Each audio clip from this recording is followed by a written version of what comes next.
यार मुझे तो डर लग रहा है, अगर वाकई में कोई आत्मा हुई तो आत्मा के साथ अंताक्षरी खेलेंगे। मजाक मत कर यार, अगर सचमुच में आत्मा हुई तो? हाँ तो उससे निपटने का तरीका ढूंढ लेंगे मेरे भाई, तू टेंशन मत ले। मगर कैसे? अब यार जब आत्मा आएगी ना तो आइडिया अपने आप दिमाग में आ जाएगा। चल चलते। नहीं नहीं, मैं नहीं जाऊंगा। तुझे डर लग रहा है? डरपोक? मैं डरपोक नहीं हूँ। हाँ तो चल अंदर, देखते हैं कि तू डरपोक है कि नहीं। आजा। क्या हो गया? तू तो बोल रहा था कि तुझे डर नहीं लगता। तो चल। चल ठीक है।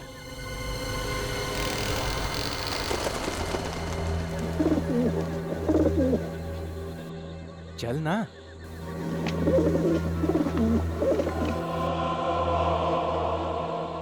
यार कितना सन्नाटा है यहाँ पे। मैं कह रहा था तुझे अंदर नहीं चलते, मगर तू। ए डरपोक, तू बात बात पे ना डरना छोड़ दे। ये साइलम था, सोच एक जमाने में कितने लोग रहते होंगे यहाँ। वो वहां सुनी किसी की सीढ़ियां चढ़ने की आवाज। अरे हाँ यार, आवाज तो मुझे भी आ रही है। मगर यार कोई नजर नहीं आ रहा। अब तो मुझे भी डर लग रहा है यार। ये आवाज तो बढ़ती ही जा रही है। कहीं ये आवाज हमारी तरफ तो नहीं आ रही? वो देखो कौन है।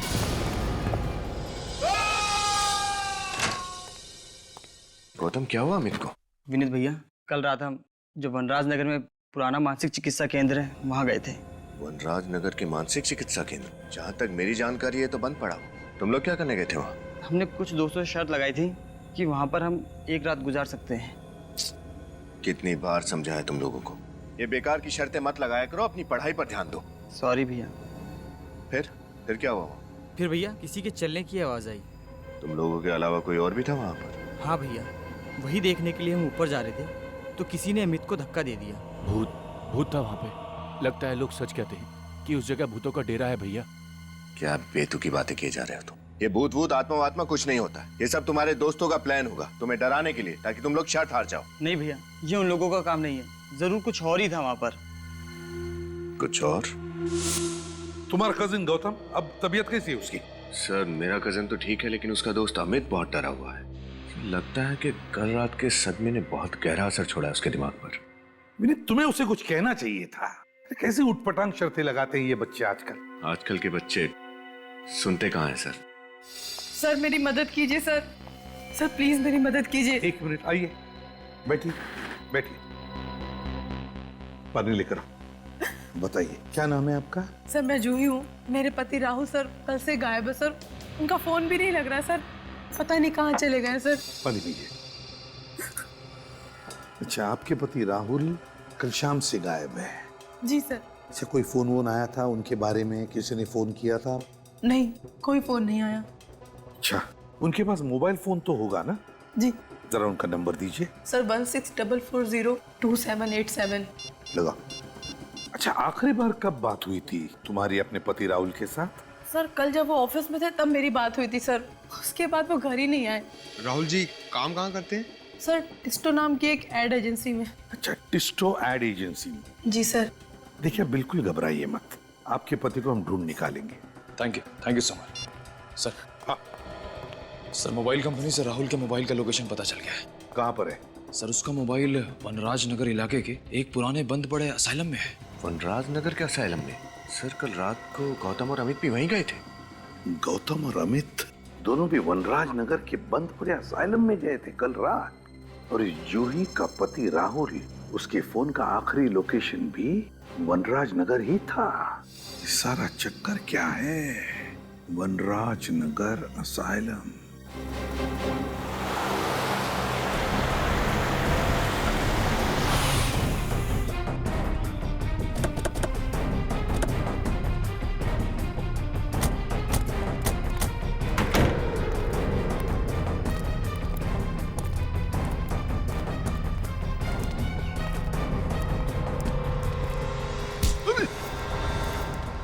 कैसी जगह है ये राहुल हमें यहीं पर मिलेगा। उसका फोन आखिरी बार यहीं पे ट्रेस हुआ है, इसी बंद असाइलम में। ढूंढना होगा। फ्रेडी तुम इस तरफ जाओ। पंकज इधर, मुंह मत देखा करो, जाओ जल्दी।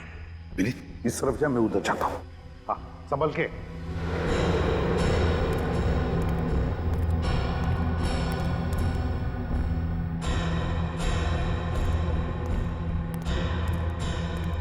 हमेशा गलत जगह पे मुझे ही लेके जाते हैं।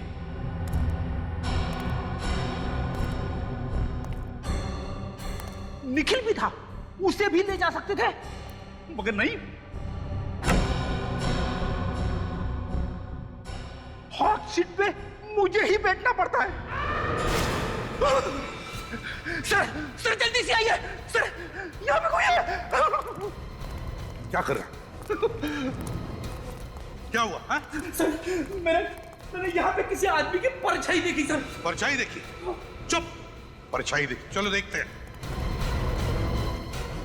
कौन है इधर। कोई नहीं।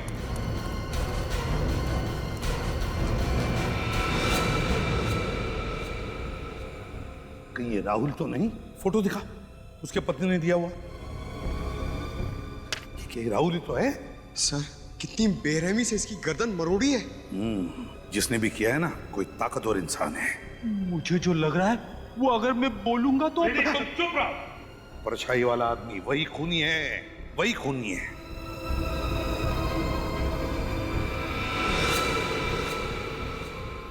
सर, हाँ, ये देखिए सर। ये राहुल का हो सकता है कैमरा। सर अगर राहुल इस कैमरे से शूटिंग कर रहा था तो हो सकता है इस खूनी की रिकॉर्डिंग भी होगी उसमें। चेक करो।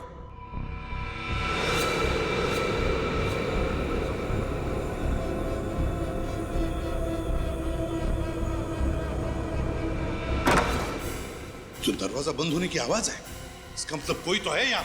देखते हैं।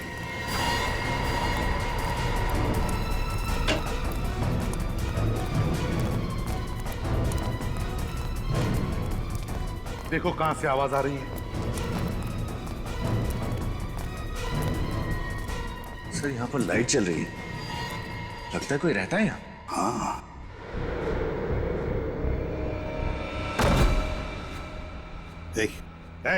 उठो। कौन हो तुम? यहाँ क्या कर रहे हो? मैं यही रहता हूँ। बीवी मर चुकी है, बेटों ने मुझे घर से निकाल दिया। मैं भीख मांगकर अपनी पेट की आग बुझाता हूँ। आपके बेटों ने आपको घर से बाहर निकाल दिया? शर्म आनी चाहिए उन्हें। यहाँ पर एक खून हुआ है। खून? यहाँ इस बिल्डिंग में। क्या तुमने वो खून होते हुए देखा या फिर उसके बारे में कुछ जानते हो?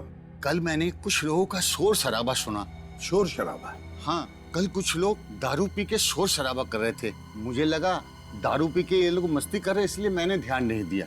अच्छा, यहाँ पे कोई लड़की आती रहती है? लड़की? वो मरी हुई लड़की, नर्स। नर्स? नर्स है वो? हाँ, वो खून की प्यासी है। वो अपना बदला लेने के लिए चारों तरफ भटकती फिरती है। खून की प्यासी आत्मा। सर, आत्मा। कौन हो सकता है ये ताकतवर इंसान जिसने इतनी बेरहमी से राहुल को मारा है? सर, हाँ, फुटेज रेडी है। देखो।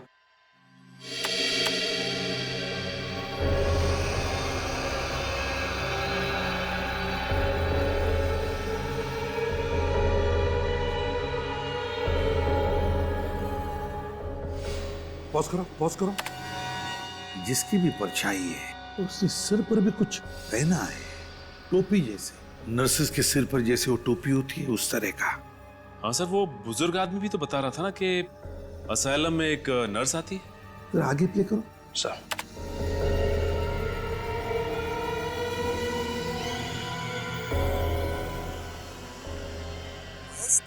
सर राहुल किसी से बात कर रहा है।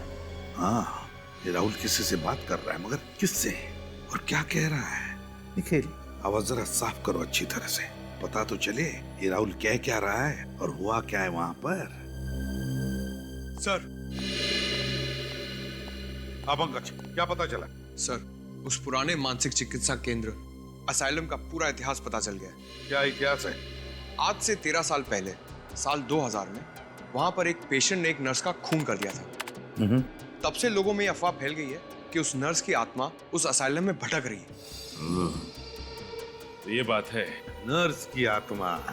सचिन, कोई नर्स की आत्मा वात्मा नहीं, कोई और ही है, कोई लड़की जो ये नर्स की टोपी पहनकर घूम रही है, उस नर्स के आत्मा का फायदा उठाने के लिए। सर, हाँ, आवाज साफ हो गई है। सर, राहुल की आवाज तो साफ हो गई है, लेकिन वो किससे बात कर रहा है समझ में नहीं आ रहा है। कोई बात नहीं, राहुल की आवाज सुनते। महेश, तुम? महेश? राहुल ने किसी महेश का नाम लिया है, इसका मतलब है राहुल उस महेश के साथ बात कर रहा है इस वीडियो में। सर कहीं राहुल को इस महेश ने तो नहीं मारा? हो सकता है। महेश, राहुल की आवाज सुनकर ऐसा लग रहा था जैसे महेश को देखकर राहुल चौंक गया। इसका मतलब है राहुल और महेश एक दूसरे को जानते थे। राहुल के ऑफिस में जाकर देखना होगा कि है कौन ये महेश।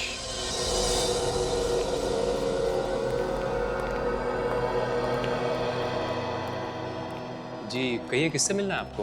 आप कौन है? जी मैं इस एड एजेंसी का क्रिएटिव हेड हूँ। हम लोग सीआईडी से हैं। आपके ऑफिस में राहुल काम करता था, उसके बारे में कुछ पूछताछ करनी है। राहुल हमारे लिए एड फिल्में बनाया करता था, सबसे काबिल एड फिल्म डायरेक्टर था वो, लेकिन बहुत गलत हुआ उसके साथ। वैसे आप लोग क्या पूछना चाहते हैं? देखिए, अक्सर इंसान के दुश्मनों की गिनती उसकी कामयाबी की सीढ़ियों की तरह बढ़ती जाती है। आप हमें ये बताइए कि इस ऑफिस में राहुल का कोई दुश्मन था क्या? कोई ऐसा था जो उसकी कामयाबी से जलता था? जी बिल्कुल नहीं सर। देखिए, हम सभी यहाँ पर एक परिवार की तरह मिलजुल कर काम करते हैं। किसी की किसी से कोई ईर्ष्या या दुश्मनी नहीं है। ये सब कहने की बातें हैं। अक्सर लोगों को अपने करीबी लोग या दोस्तों के कामयाबी से पेट में दर्द तो होता ही है। क्यों? देखिए, मैं आपकी बात से इनकार तो नहीं करता, लेकिन राहुल की किसी के साथ कोई खास दुश्मनी नहीं थी। महेश से? महेश? कौन महेश? कौन महेश? इस एड एजेंसी में महेश नाम का आदमी काम करता है ना? जी नहीं। तो राहुल के मुंह से कभी महेश का नाम सुना? जी कभी नहीं। राहुल का कोई टेक्स्ट तो होगा ना यार? हाँ है। क्या हम देख सकते हैं? जी हाँ, आइए मैं आपको दिखाता हूँ। अच्छा, राहुल को वनराज नगर के पुराने असाइलम में इस एड एजेंसी ने भेजा था? जी नहीं, हमने नहीं भेजा। ये है राहुल का डेस्क। अच्छा ये बताइए कि पिछले कुछ दिनों से राहुल किसी बात को लेकर परेशान था क्या? जी हाँ, पिछले कुछ महीने से वो काफी छुट्टियां लेने लगा था। महीने में 4-5 छुट्टियां तो ले ही लेता था। और ये 4-5 छुट्टियां किस लिए लेता था वो? ये तो पता नहीं। मैंने कई बार जानना चाहा, लेकिन हर बार वो बात को टाल गया। उसने कभी मुझे ठीक ठाक जवाब नहीं दिया। जवाब मिल गया है। ये देखिए सर, राहुल की छुट्टियां लेने का कारण ये है। Red grapes production. राहुल तो इस एड एजेंसी में काम करते करते इसने खुद का प्रोडक्शन हाउस भी खोल लिया। राहुल ने खुद का प्रोडक्शन हाउस खोल लिया और हमें पता तक नहीं। हो सकता है सर ये अपनी ही किसी शूटिंग के सिलसिले में उस मानसिक चिकित्सालय गया, मगर उसने हमें किसी भी बात की भनक तक लगने नहीं थी। भनक लगने देता कैसे? अगर आप लोगों को पता चलता कि राहुल खुद का प्रोडक्शन हाउस खोल के बैठा है, तो क्या आपकी एड एजेंसी उसे एड फिल्म बनाने देती? ये बात तो है। जरा देखो कुछ और मिलता है क्या?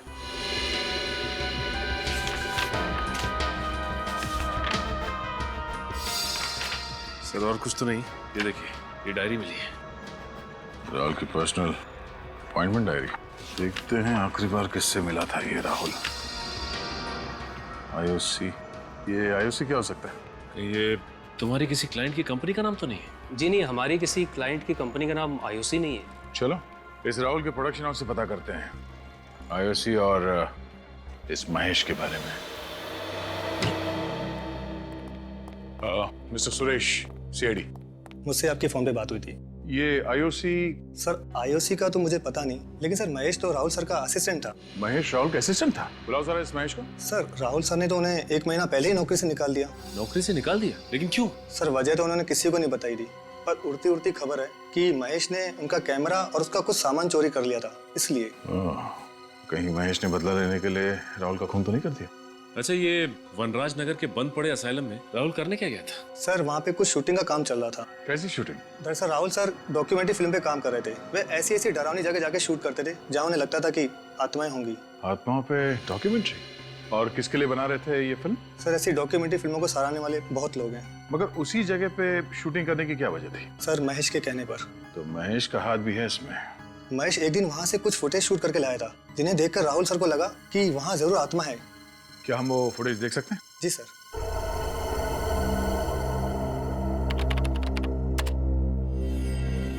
सर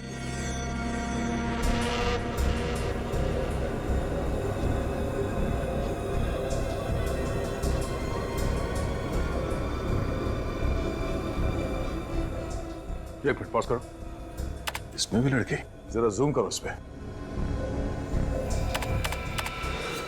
देखा सचिन, कांच में लड़की का चेहरा साफ नजर आ रहा है। राहुल की वीडियो रिकॉर्डिंग में भी लड़की दिखी थी ना? हाँ सर, लगता है ये लड़की महेश से मिली हुई है और इन दोनों ने मिलकर राहुल का खून किया है। अब इन सारे सवालों का जवाब उस मानसिक चिकित्सालय से ही मिलेगा।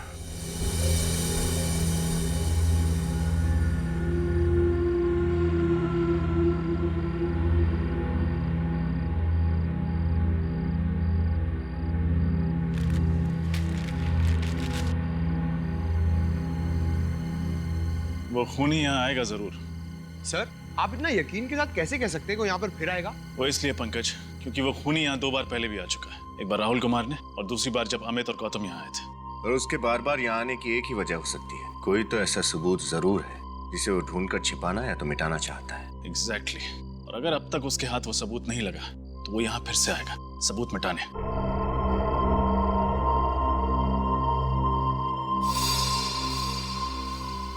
ये देखिए, खून की प्यासी नर्स। अब इसकी प्यास जेल में ही बुझेगी। ये मेन हॉल में है, चलो। अरे अभी तो इधर थी, कहाँ गई? ये तो उसी आदमी की आवाज है जो यहाँ रहता है। ऊपर चलो, ऊपर।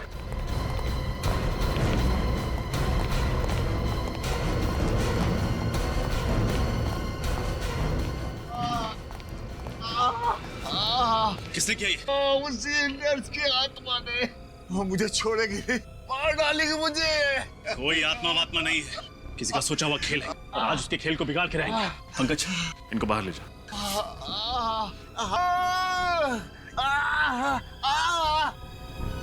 विनीत, इस कमरे की अच्छी तरह तलाशी लो।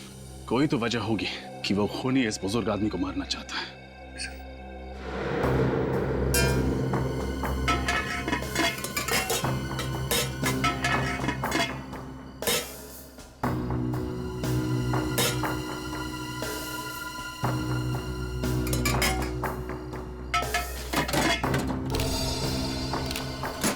सर, ये देखिए, ये लिफाफा यहाँ पर रखा हुआ था, इस पर राहुल का नाम लिखा हुआ है। राहुल का नाम? ये लिफाफा आईओसी लैब ने भेजा। एक मिनट, राहुल की डायरी में आईओसी लैब के साथ अपॉइंटमेंट के बारे में लिखा था ना? सर, कहीं ये खूनी इस लिफाफे को ढूंढने तो यहाँ बार बार नहीं आता? देखते हैं इसके अंदर क्या है। What? एक लड़की की हड्डी के टुकड़े की फोरेंसिक रिपोर्ट? अब ये क्या नई पहेली है? एक लड़की की हड्डी की फोरेंसिक रिपोर्ट इस बुजुर्ग आदमी के कमरे में क्या कर रहे हैं? सर, कहीं ये रिपोर्ट इसे राहुल की लाश के पास तो नहीं मिली और ये उठाकर उसे यहाँ ले आया? हो सकता है विनीत, या फिर ऐसा भी हो सकता है कि राहुल ने मरने से पहले ये लिफाफा आकर इस कमरे में छुपा दिया, उस समय जब ये बुजुर्ग आदमी इस कमरे में नहीं थे। शायद ऐसा ही हुआ होगा सर, वरना पूछताछ करने के बाद ये आदमी हमें इस लिफाफे के बारे में जरूर बताता, लेकिन इसने कुछ नहीं बताया। हाँ विनीत, ये बात भी है। आईओसी लैब से हड्डी का टुकड़ा साड़ुन के साहब को भेज दो।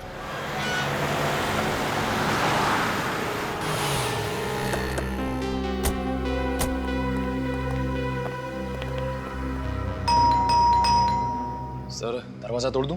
अरे थोड़ी देर तो रुको। दया सर किसी को भी कम से कम 2 मिनट का समय तो देते ही। हो सकता है कोई खाना खा रहा हो, बाथरूम में हो, लेकिन तुम दरवाजा देखते ही घोड़े पे सवार हो जाते हो। तोड़ दूं? सॉरी सर, वो दया सर की इतनी कहानियां सुनी है दरवाजा तोड़ने वाली कि दरवाजा देखते ही बस क्या वो क्या बेकाबू हो जाता हूँ सर। काबू करो। हाँ चलो, अपनी कला दिखाओ। पंकज, दरवाजा तोड़ने की खुशी देखी चेहरे पे।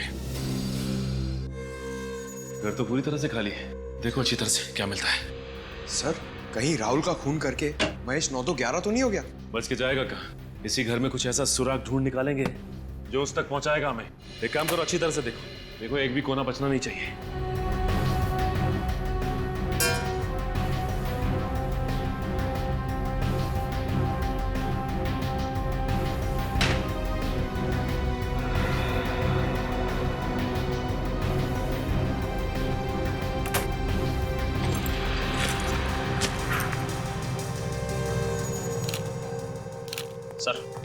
सर महेश की कबर्ड में से ये बैग, ये ट्राइपॉड और ये स्टिल कैमरा मिला है। कहीं ये वही सामान तो नहीं जो राहुल के ऑफिस से चोरी हुआ था? ऐसा लगता है वही सामान है ये। और इसी सामान की वजह से राहुल ने महेश को ऑफिस से निकाल दिया। सर, ये देखिए, ये लड़की की फोटो मिली है और पीछे इसका नाम लिखा है, मधुमिता। ओह माय गॉड, ये तो वही लड़की है जिसे हमने असाइलम की फुटेज में देखा था। मतलब सर, राहुल ने जो डॉक्यूमेंट्री की फुटेज शूट की थी पागल खाने में आत्मा वगैरह की, सारा फुटेज झूठा था। हाँ सर, मधुमिता और महेश ने दोनों ने मिलकर ये खिचड़ी पकाई है। लगता तो ऐसे ही। मधुमिता का नंबर ट्राई करके देखते हैं। फोन तो बंद आ रहा है। इस महेश का पता लगाना होगा किसी भी हाल में। एक बार ये मधुमिता हाथ लग जाए ना तो महेश तो खुद ब खुद हमारे हाथ लग जाएगा। महेश और मधुमिता ये महेश और मधुमिता, इन दोनों को जल्दी से जल्दी ढूंढना होगा। मिलने चाहिए ये हमें। और फिर उस लड़की के बारे में क्या पता चला जिसकी हड्डी के टुकड़े की जांच राहुल ने इस आईओसी लैब में से करवाई थी? नहीं सर, अब तक तो कुछ पता नहीं चला।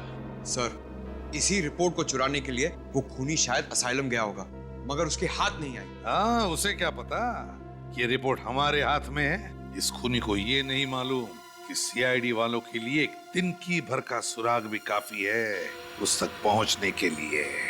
सर, इस महेश ने ही राहुल का खून किया होगा। घर पे मिला नहीं और उसका फोन भी बंद आ रहा है। ये राहुल घर पे नहीं मिला और उसका फोन भी बंद आ रहा है, और मधुमिता का भी तो फोन बंद आ रहा है। काम करो, इस राहुल ने जहां जहां पर जाके अपनी डॉक्यूमेंट्री की शूटिंग की है ना, वहां जाओ और पता लगा। देखो देखो कहां पर वो हड्डी का टुकड़ा मिला था उसे। सर, ये रहा पहला घर। जी कहिए, आपको किससे मिलना है? हम लोग सीआईडी से आपसे कुछ बात करनी थी। मुझसे? किस बारे में? उस डॉक्यूमेंट्री फिल्म के बारे में जो राहुल आपके घर पे शूट कर रहा था। ओह, उसके बारे में? अक्सर इस घर की छत से कुछ अजीब अजीब सी आवाजें आती हैं। घर की छत से अजीब अजीब सी आवाजें आती हैं? हाँ, उन्हीं आवाजों की जड़ तक पहुंचने की कोशिश कर रहा था राहुल।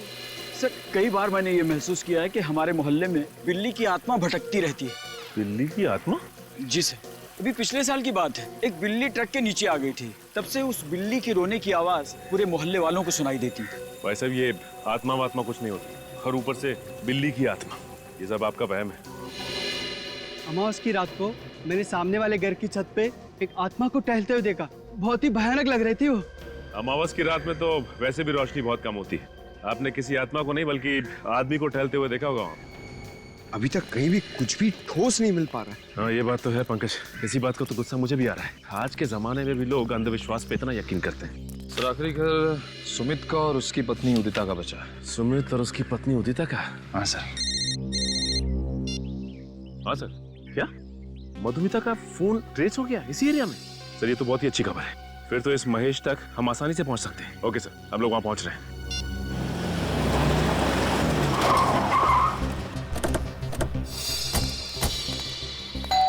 यहीं पे ट्रेस हुआ था मधुमिता का मोबाइल।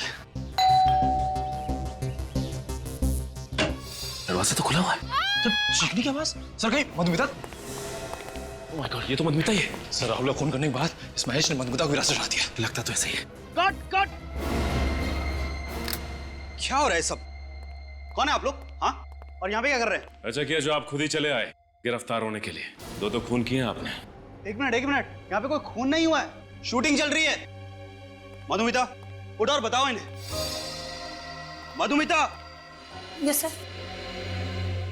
तुम फिर से शॉट में सो गई थी? नो सर, ये लोग एक्टर नहीं है।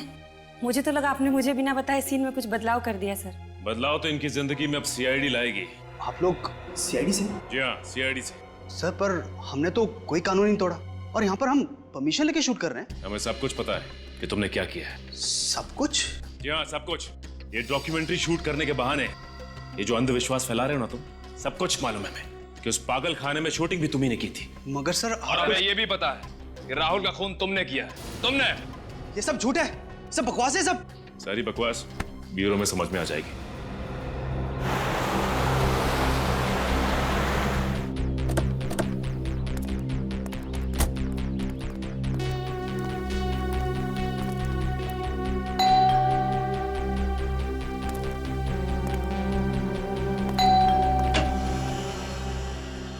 आप मिस्टर सुमित? जी, मेरा नाम सुमित है। आप लोग मेरे बैंक से लोन के सिलसिले में आए? नहीं, लोन वोन कुछ नहीं। हम लोग सीआईडी से। सीआईडी? कौन है सुमित? कोई नहीं। तुम बिस्तर से उठ के क्यों आ गई? डॉक्टर ने तुम्हें आराम करने के लिए कहा है। पानी चाहिए था। तो मुझे बुला लिया होता ना, मैं दे देता। चलो आराम करो। चलो चलो। हाँ, संभल के जाओ, आराम करो। सॉरी, दरअसल मेरी वाइफ की तबीयत कुछ ठीक नहीं है। क्या हुआ है? कुछ खास बीमारी नहीं है, आयरन की कमी है, इसलिए थोड़ी कमजोरी है। डॉक्टर ने दवाई दी है, कुछ ही दिनों में ठीक हो जाएंगी। लेकिन सर, सीआईडी वाले यहाँ तो सब ठीक है। मिस्टर सुमित, कुछ हफ्तों पहले एक राहुल कुमार ने आपके घर में डॉक्यूमेंट्री शूट की थी, ये पता लगाने के लिए कि आपके घर में आत्माएं हैं या नहीं। ओह, उस डॉक्यूमेंट्री के सिलसिले में आप लोग यहाँ आए हैं? जी हाँ, हम आपको बता दें कि मिस्टर राहुल का खून हो गया है। What? राहुल का खून हो गया? कैसे? किसने किया ये सब? बस उसी की इंक्वायरी चल रही है। उसी का पता लगा रहे हैं हम लोग। अच्छा सुमित, आप काफी पढ़े लिखे आदमी हैं, फिर भी आप भूत प्रेत पे यकीन करते हैं? सर, किसी के पढ़े लिखे होने या ना होने से कोई फर्क नहीं पड़ता। वैसे मुझे पूरा विश्वास है कि आत्माएं नहीं होती, इसलिए तो राहुल को बुलाया था यहाँ, ताकि वो इस घर को शूट करे और उदिता का वहम दूर हो। वहम? कैसा वहम? उदिता को अक्सर इस घर में अकेले में आवाजें सुनाई देती हैं और उसे लगता है कि इस घर में कोई आत्मा है जो डेरा डाले बैठी है। तो इसलिए आपने राहुल से कहा कि यहाँ आकर शूटिंग करे और पता लगा यहाँ आत्मा है या नहीं। एग्जैक्टली। और जैसा कि मेरा विश्वास था, इस घर में कोई आत्मा नहीं निकली। वैसे सुमित, आपको एतराज ना हो तो हम आपके घर की तलाशी ले सकते हैं? सर, दरअसल मेरी एक इम्पोर्टेंट मीटिंग है, मैं ऑलरेडी लेट हो चुका हूँ। इफ यू डोंट माइंड, ये तलाशी आप फिर किसी दिन ले सकते हैं? नहीं, बस 5-10 मिनट लगेंगे। सर, एक रिक्वेस्ट है, जैसा कि मैंने आपको बताया, मेरी पत्नी की तबीयत ठीक नहीं है, उसे कोई परेशानी ना हो। नहीं, उसका ध्यान रखेंगे हम लोग।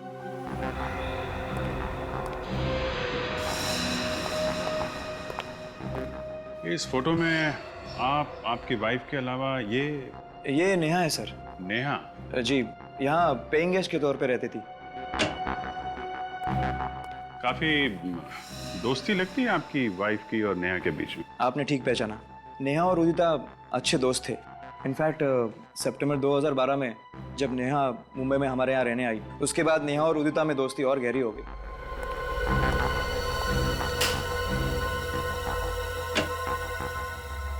वैसे सर, आपको किस चीज की तलाश है? कोई ऐसा सुराग जिससे इस केस की तह तक हम लोग पहुंच सकें। लेकिन सर, आपको ऐसा क्यों लग रहा है कि वो सुराग मेरे घर पे मिलेगा? नहीं, जिन जिन घरों में राहुल ने शूटिंग की है, हम सब जगह जा रहे हैं। सिर्फ आपके घर में नहीं है, सभी जगहों पे जा रहे हैं हम लोग।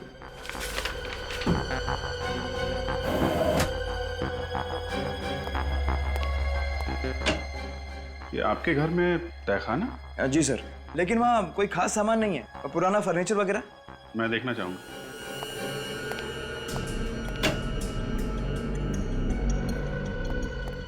सर, तहखाना काफी दिनों से साफ नहीं किया है, मकड़ी के जाले वगैरह होंगे, आपके कपड़े गंदे हो जाएंगे। कपड़ों की चिंता मत कीजिए, आप जरा लाइट जलाइए। जी।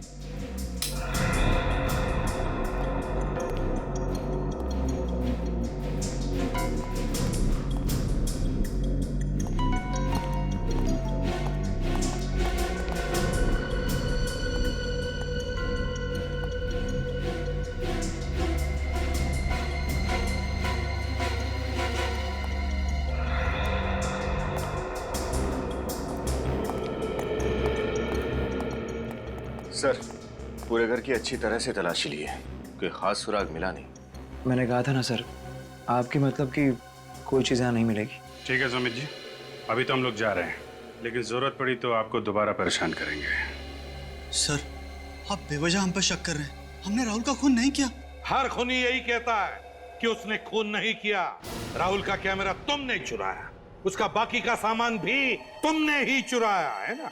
चुराया नहीं था सर, बिना कहे कुछ समय के लिए इस्तेमाल किया था।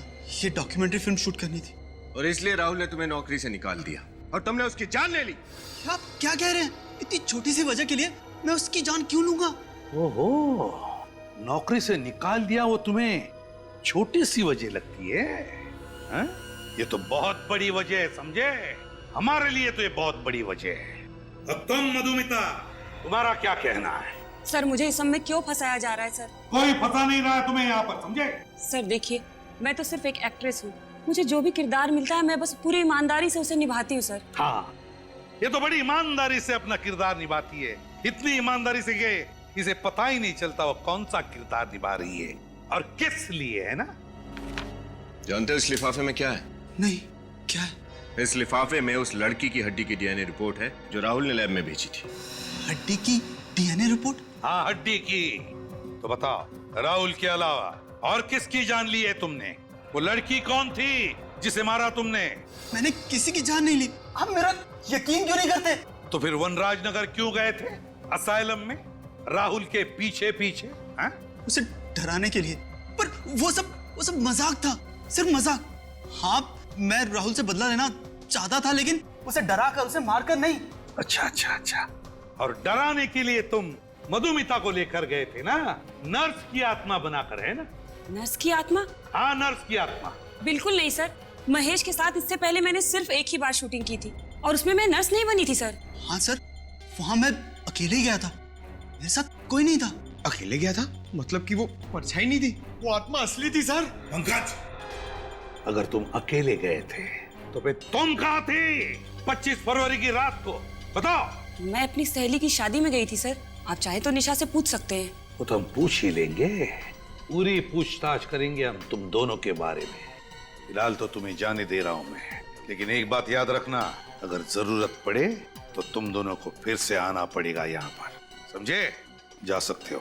Thank you sir.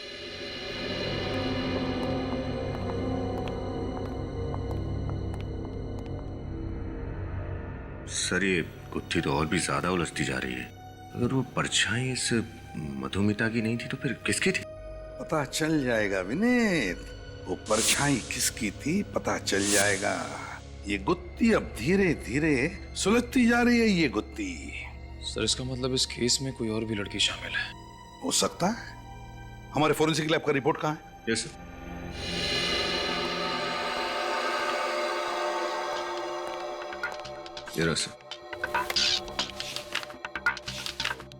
ये देखो साळुंखे का रिपोर्ट। हड्डी पर जिंक ऑक्साइड के ट्रेसेस मिले थे। जिंक ऑक्साइड तो रैट पॉइजन में, चूहे मारने की दवाओं में इस्तेमाल किया जाता है। जरा याद करके बताओ, जब तुम लोग उन 4 घरों में पूछताछ करने के लिए गए थे जहां पर राहुल ने अपनी डॉक्यूमेंट्री की शूटिंग की थी, तो वहां पर तुम्हें कोई रैट पॉइजन दिखा? जरा याद करो अच्छी तरह से। चूहे मारने की दवाई याद है सर। ये सुमित और उदिता के घर के तहखाने में मैंने एक चूहेदानी देखी थी। चूहेदानी थी सुमित और उदिता के घर में? अगर चूहादानी है तो चूहे मारने की दवाई भी होगी। ये सुमित और उदिता जरूर कुछ न कुछ छुपा रहे हैं हमसे। सुमित और उदिता के इंटरव्यू में एक बात गौर करने वाली है सचिन। वो कैसे? जैसे उदिता ने नेहा का नाम लिया, सुमित परेशान हो गया। सर लगा तो मुझे भी ऐसा ही था, लेकिन ये नेहा तो उदिता की सहेली है ना, उसके घर पे रहने के लिए गई थी, तो फिर सुमित उसे लेके परेशान क्यों होगा? कुछ तो है सचिन जो ठीक नहीं है। ये नेहा इनके घर रहने आई थी और फिर अचानक गायब हो गई। हाँ सर, कुछ तो ऐसा है जो अब तक हमें पता नहीं चला है। उदिता ने अपने इंटरव्यू में भी ये नेहा कहाँ रहती है बताया था ना? CP colony Pune. पुणे। अब वहाँ नेहा के घर चलकर पता चलेगा कि माजरा क्या है। हाँ हाँ, आ रही हूँ।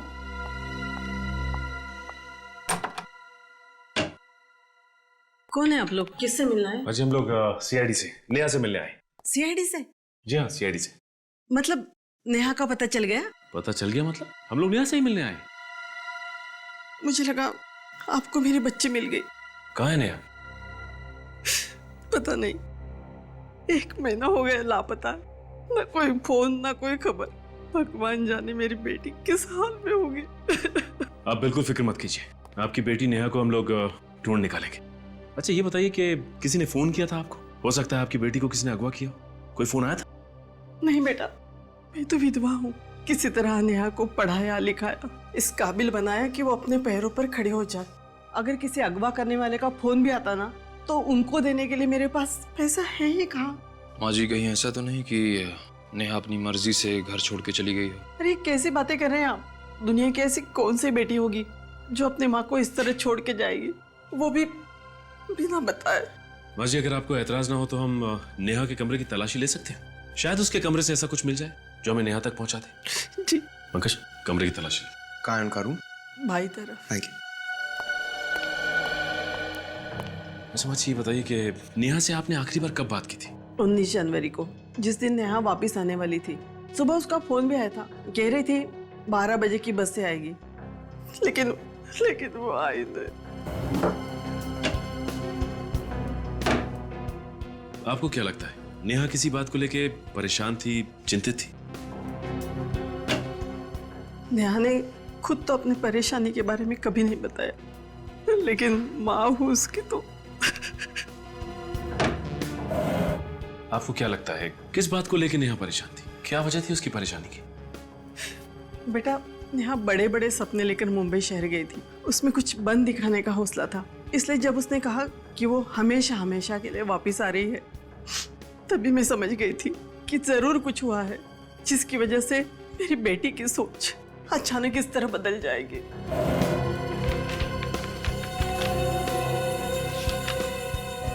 सर! हाँ पंकज।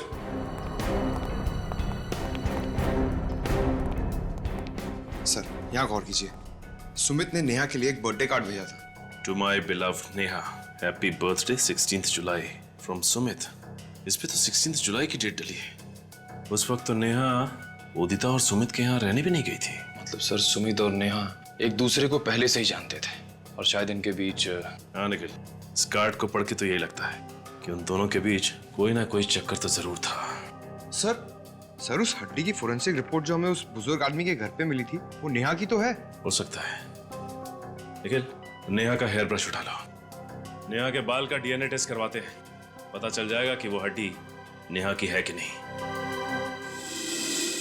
अरे सूरज सर, आप बिल्कुल टेंशन मत लीजिए। हाँ, अपना प्लान एकदम परफेक्ट चल रहा है। अरे एसीपी सर के लैपटॉप से जो मैंने डेटा चुराया था ना, वो मैंने डीसीपी सर को भेज भी दिया है। अरे बिल्कुल टेंशन मत लीजिए, सब सही है। मैं आपको बाद में फोन करता हूं। सर,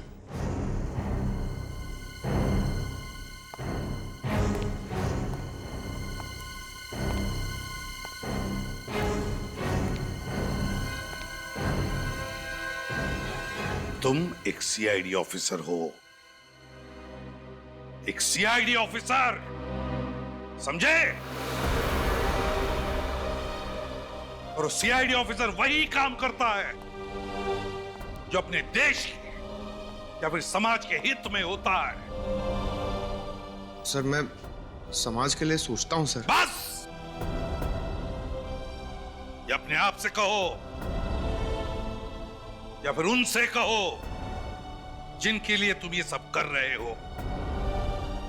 पूछो अपने से कि क्या तुम वही काम कर रहे हो जो अपने देश के हित में है, या फिर इसके पीछे कोई और साजिश है? सर। हाँ सर, नेहा के बाल की डीएनए रिपोर्ट आ गई सर। क्या पता चला? सर, नेहा के बाल का डीएनए और वो हड्डी जो राहुल ने भेजी थी उसका डीएनए दोनों मैच हो गए सर। दोनों मैच हो गए? मतलब नेहा का खून हो चुका है। और जो सुमित के ऑफिस से पता चला है कि सुमित अक्सर काम के सिलसिले में पुणे जाया करता था और शायद वहीं पे उसकी नेहा के साथ दोस्ती और गहरी हो गई। तो फिर हुआ ये होगा कि नेहा पीछे पड़ी होगी सुमित के, मुझसे शादी करो, मुझसे शादी करो, और फिर उससे छुटकारा पाने के लिए सुमित ने नेहा को खत्म कर दिया। सुमित, इस सुमित के नाटक से पर्दा हटाने का वक्त आ गया है।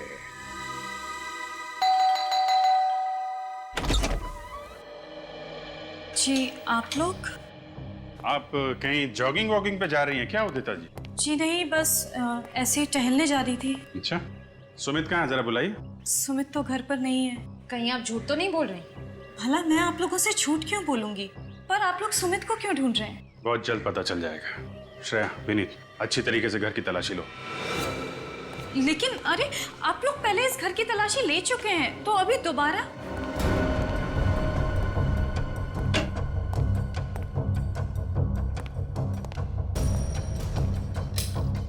क्योंकि इस बार हमें यकीन है कि हमें वो सबूत मिल जाएगा जिससे हम साबित कर सकें कि आपके पति सुमित जी एक खूनी है। क्या? सुमित और खूनी? ये सब आप क्या कह रहे हैं? आपको याद है नेहा गायब हो चुकी है? हाँ मुझे पता है, मगर सुमित का इन चीजों से क्या लेना देना है?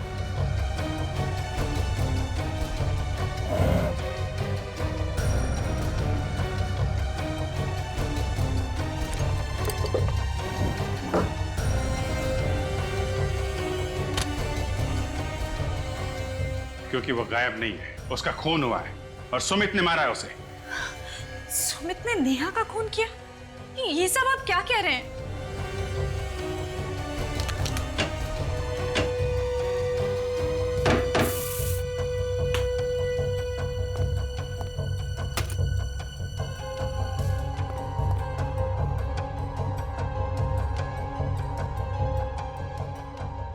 मेरे पति किसी का खून नहीं कर सकते। सर, हाँ विनीत। सर नीचे आइए प्लीज।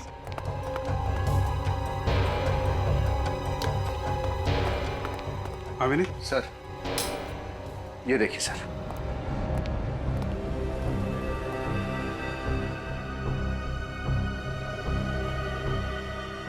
इतना सारा खून। सर लगता है कि नेहा की लाश के टुकड़ों को यहीं पर रखा गया होगा। ये सब क्या है? वही तो हम आपसे पूछना चाहते हैं, क्या ये सब? मुझे कैसे पता होगा?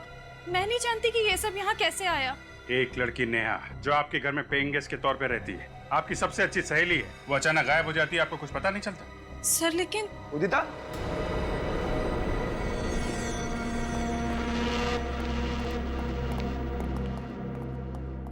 उदिता। अरे आइए आइए सुमित जी, आपका इंतजार कर रहे थे हम लोग। आप लोग फिर से? बस आखिरी बार आपके घर पे, इसके बाद तो जेल में ही मुलाकात होगी आपसे। जेल में? ये क्या कह रहे हैं आप? सच कह रहे हैं, नेहा का बेदर्दी से खून कर दिया और आप भोले बन रहे हो। क्या? नेहा का खून हो गया? ये क्या कह रहे हैं आप? मैं क्यों उसे मारूंगा? वो तो मेरी अच्छी दोस्त थी। दोस्ती पे जब प्यार का रंग चढ़ता है ना, तो जिंदगी में तूफान आ जाता है। देखिए, जैसा आप सोच रहे हैं वैसा कुछ भी नहीं है। मिस्टर सुमित, तुमने जो नेहा को प्यार भरा ग्रीटिंग भेजा था, वो हमारे हाथ लग चुका है। सुमित क्या बोल रहे हैं? कौन से ग्रीटिंग कार्ड की बात कर रहे हैं ये लोग? उदिता, इन पर विश्वास मत करो, ये लोग झूठ बोल रहे हैं।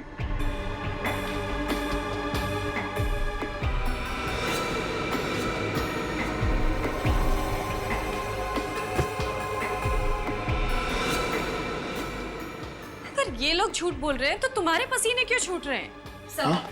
सर ये देखिए, अंदर से ये नर्स के कपड़े मिले। नर्स के कपड़े? ना तो ये नर्स है और ना ही आप नर्स हैं सुमित जी, तो फिर ये नर्स के कपड़े कौन पहनता है? भूल गए विनीत, राहुल के खूनी ने भी नर्स के कपड़े पहने हुए थे। सर और तो और ये मार्शल आर्ट्स के कपड़े भी मिले हैं, ब्लैक बेल्ट के साथ। ओह, तो आप मार्शल आर्ट भी जानते हैं? नहीं नहीं सर, मैं मार्शल आर्ट नहीं जानता, वो तो उदिता जानती है। उदिता जी, आप मार्शल आर्ट जानती हैं? और एक मार्शल आर्ट जानने वाला ही राहुल की इतनी बेदर्दी से गर्दन मरोड़ सकता था। उदिता, रुको!